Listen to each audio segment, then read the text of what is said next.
6 number, যারা সুদ খায় তাদের কারণে দুর্ভিক্ষ লাগে। বাচ্চা মায়ের বুকের দুধ পায় না, লেকটোজেন 1, 2, 3 কিনা লাগবে। এদের কারণে যেই সমস্ত প্রাণীগুলা বৃষ্টি পেয়ে আনন্দ করবে, এরা বৃষ্টি থেকে বঞ্চিত হয়। কৃষকরা যেই সময় তাদের বৃষ্টি দরকার, বৃষ্টি পায় না। আগে গাছে লাউ ধরতো 50টা 60টা, এখন 5টা 7টাও ধরে না। আগে কাঁঠাল যদি ধরতো 50টা, এখন 10টা 5টাও হয় না। কেন? সুদখোরের কারণে চারদিকে রিজিকের মধ্যে দুর্ভিক্ষ লাগে।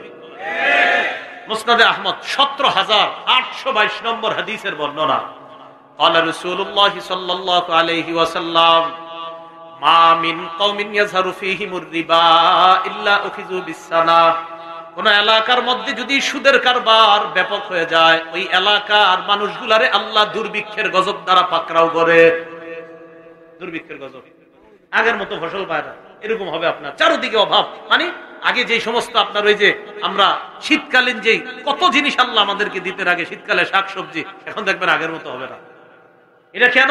সুদখোরদের কারণে এই নিয়ামতগুলা আল্লাহ উঠায় নিতে। ওয়ামা মিন কওমিন ইয়াযহারু ফীহিমুর রাশাবা রিশা ইল্লা উখিযু বিররুবি। কোন এলাকার মধ্যে যদি ঘুষের কারবার বাড়ে, কিসের? সুদের কারবার বাড়লে দুর্ভিক্ষ লাগে, আর ঘুষের কারবার বাড়লে এলাকার সুপুরুষগুলা, শক্তিশালী পুরুষগুলা কাপুরুষ হয়ে যায়। কাপুরুষ হয়ে যায়। শক্তিশালী ছেলেগুলা একদম পুরা শক্তিশালী কাপুরুষ। বলবে হুজুর আপনারটা আপনি করেন, আমারটা আমি করি, যার যার মতো শেষে চলেন। আসলে তার এই অবস্থা কেন? যে এলাকায় ঘুষের কারবার বাড়বে, ওই এলাকার সাহসী ছেলেগুলাও কাপুরুষ হয়ে যায়, ভীরু হয়ে যায়। কেন? ওই যে ঘুষের কারবার অন্যরা করে, এই অন্যদের ঘুষের কারবারের কারণে ওই এলাকার সাহসী ছেলেগুলাকেও আল্লাহ ভীরু বানায় দেয়। তোদের এলাকায় ঘুষের কারবার হয়, তোদের সাহস থাকার দরকার নেই। ঘটনা কি? সব পুরা নীরব। হ্যাঁ, বিষয়বস্তু দিছে এরা। ইবনে মাজাহ হাদিসের কিতাব 2273 নম্বর হাদিস। এই হাদিসের মধ্যে আসছে রাসূল সাল্লাল্লাহু আলাইহি সাল্লাম বলেন, আমাকে যেই রাতে মেরাজে নেওয়া হলো, মারারতু লাইলাতা উসরিয়া বি আলা কওমিন, আমি মেরাজের রাতে যখন রওনা করলাম, একদল মানুষের পাশ দিয়ে গেলাম। বুতুনহুম কাল বুয়ুত, তাদের পেটগুলার দিকে তাকায় দেখলাম পেটগুলা বিশাল বড় বাড়ির মতো। পেট কিসের মতো? বাড়ি। একটা পেট যদি বাড়ির মতো হয় কেমন হয়? ফিহা আল হাইয়াত তুরাবিন খারিজি বুতুনিহিম, তাদের পেটের মধ্যে বাহির থেকে দেখা যায় বিশাল বড় বড় সাপ দৌড়ায়। আমি প্রশ্ন করলাম, মানহা উলা ইয়া জিবরিল, জিবরিল এরা কারা? জিবরিল আমিন জবাব দেয়, হা উলা ই আকালাতুর রিবা ইয়া রাসূলুল্লাহ, হুজুর এরা সুদখোরের দল, কিয়ামত পর্যন্ত এই অবস্থা চলতে থাকবে। Equal 7 number. 8 নাম্বার, যারা সুদ খায় একদম পেটে সাপ হবে। দ্বিতীয় 8 নাম্বার শাস্তি হলো, যারা সুদ খায় কিয়ামত পর্যন্ত রক্তের নদীতে সাঁতার কাটবে।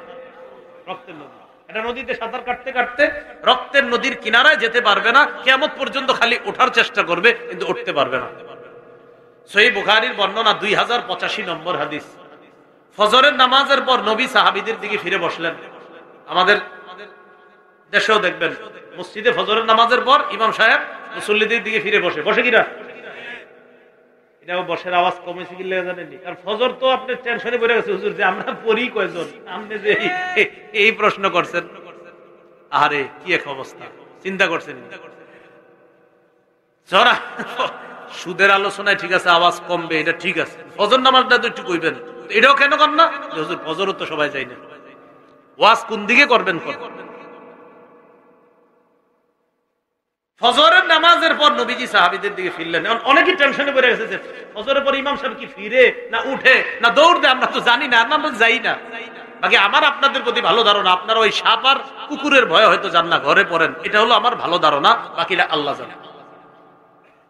রাসূলুল্লাহ সাল্লাল্লাহু আলাইহি সাল্লাম বলেন, আমি ফজরের নামাজের পর সাহাবীদের দিকে ফিরে বসে বললেন, রাআইতুল লাইলাতা রাজুলাইন, গত রাতে 2 ব্যক্তিকে দেখলাম, আতায়ান আমার কাছে আসছে, আয়েশা আমারে 2 বাহুতে ধরছে, ধইরা ঘর থেকে বের করছে। বের করার পর আমারে নিয়ে গেছে, যাইতে যাইতে হাত্তা আতাইনা আলা নাহরিন, একটা নদীর কাছে গেলাম। কিসের কাছে? নদী। দেখেন ওই নদীটার কাছে যাওয়ার পর দেখলাম আলা নাহরিন মিন দাম, পুরা নদীটার ভিতরে পানিগুলা দেখলাম সব রক্ত আর রক্ত। আমাদের দেশের নদীতে কি পানি? নবীজি বলে আমি দেখলাম রক্ত। আচ্ছা আমি তাকাইলাম, তাকায় দেখলাম ফিহি রজুলুন কায়িম, ওই নদীর ভিতরে এক ব্যক্তি দাঁড়ায় রয়েছে, রক্তের উপরে এক ব্যক্তি দাঁড়ায় রয়েছে। তো আমি ভালোভাবে লক্ষ্য করলাম কি করে, দেখেন একটু, নদী এটা কিনারা। এবার আমি কিনারায় তাকায় দেখি আলা ওয়াসতিন নাহরি রজুলুন বাইনা ইয়াদাইহি হিজারা, নদীর কিনারায় আরেকজন, তার সামনে অনেকগুলা পাথর। তাহলে দৃশ্যটা কল্পনায় আনেন, একটা রক্তের নদী, নদীর মাঝখানে এক ব্যক্তি, নদীর কিনারায় আরেক ব্যক্তি, তার সামনে অনেকগুলা পাথর। নবীজি বলেন ফাআকবালা রাজুলুল্লাযী ফিন নাহরি, মাঝখানের লোকটা, নদীর মাঝখানের লোকটা রওনা করছে কিনারায় যাবে। যেই মাত্র কিনারায় যায়, ফারামা বিহাজারিন ফি ফিহি, নদীর কিনারার লোকটা তার সামনে থেকে একটা পাথর নেয়, নিয়ে ওই মাঝখানের লোকটা যে কিনারায় যায় তার মুখ বরাবর মারে। দৃশ্যটা আমি বুঝাইতে পারছি কিনা? রাসূলুল্লাহ সাল্লাল্লাহু আলাইহি সাল্লাম বলেন আমি অবাক হয়ে গেলাম, আহারে লোকটার মুখে গিয়ে পড়ে পাথরটা। তখন আমি দেখি কি জানো, রদ্দাহু হাইসু কানা, পাথর লাগার পর লোকটা যেখান থেকে সাঁতার কাটা শুরু করছে আবার ওখানে চলে গেছে। আমি তাকায় রয়েছি, দেখি কি হয়। আবার লোকটা রওনা করছে, আবার আসবে, আবার পাথর মারে, আবার যায়। আমি এইভাবে দেখি খালি উনি আসে, উনি পাথর মারে, উনি আসে, উনি পাথর মারে। আমি জিবরিলকে বললাম, জিবরিল ঘটনা কি?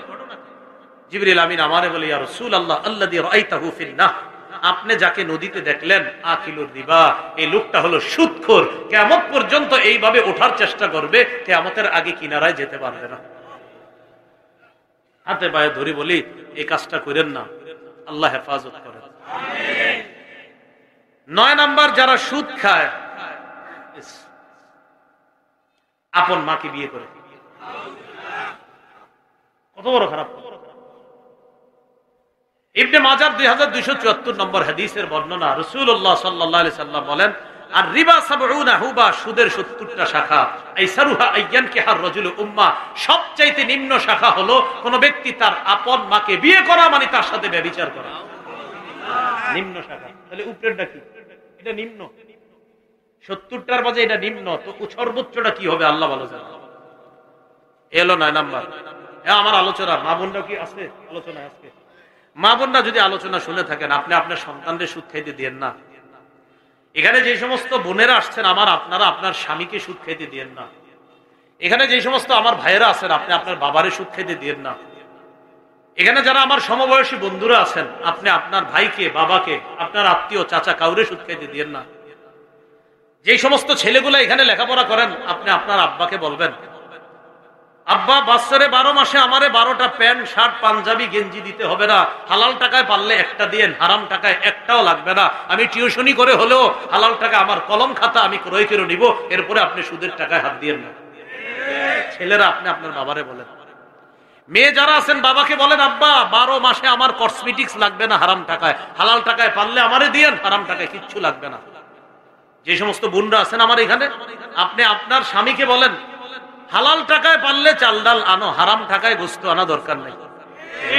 আমি আশাবাদী, কোন মা যদি তার সন্তানকে বলে, কোন ছেলে যদি তার বাবাকে বলে, কোন মেয়ে যদি তার বাবাকে বলে, কোন বিবি যদি তার স্বামীকে বলে যে তুমি সুদ খাও না, ওই ব্যক্তি রাতে চিন্তায় পড়বে, আমি তো সুদ তাদের জন্যই খাই, তারাই আজকে আমাকে বলতেছে আমি যেন সুদ না খাই। ইনশাল্লাহ নতুন করে যখন সে ভাববে, সুদ থেকে খুব দ্রুত ফিরে আসবে বলে আমরা আশা রাখি ইনশাল্লাহ। কি বলেন, এরকম হবে না ইনশাল্লাহ? কারণ একটা লোক সুদ কেন খায়? তার ছেলেটা একটু ভালো চলবে, মেয়েটা ভালো চলবে, এই কারণেই তো। যখন ওই ছেলে মেয়ে স্ত্রী বলবে না আপনি আমার জন্য সুদের টাকায় শাড়ি আনতে হবে না, সুদের টাকা ভালো জিনিস আনতে হবে না, তখন ওই স্বামী, ওই বাবা চিন্তায় পড়ে যাবে যে না, আমার পরিবার আমারে বলতেছে হারাম টাকা কোনো কিছু তারা নিবে না, অতএব আমি হালাল টাকা কম হলেও আমার কষ্টও যদি হয়, আজকে যারা আমারে হারাম করতে দিচ্ছে না, আমি আশাবাদী আমার কষ্টের সময় আমার পরিবার আমার পাশে থাকবে। কারণ তারাই তো বলছে তুমি এগুলো করবা না, তাদের কষ্টের সময় পরিবার পাশে থাকবে ইনশাআল্লাহ। আল্লাহ পুরা এলাকাটা সুদ মুক্ত এলাকা গঠন করার তৌফিক দান।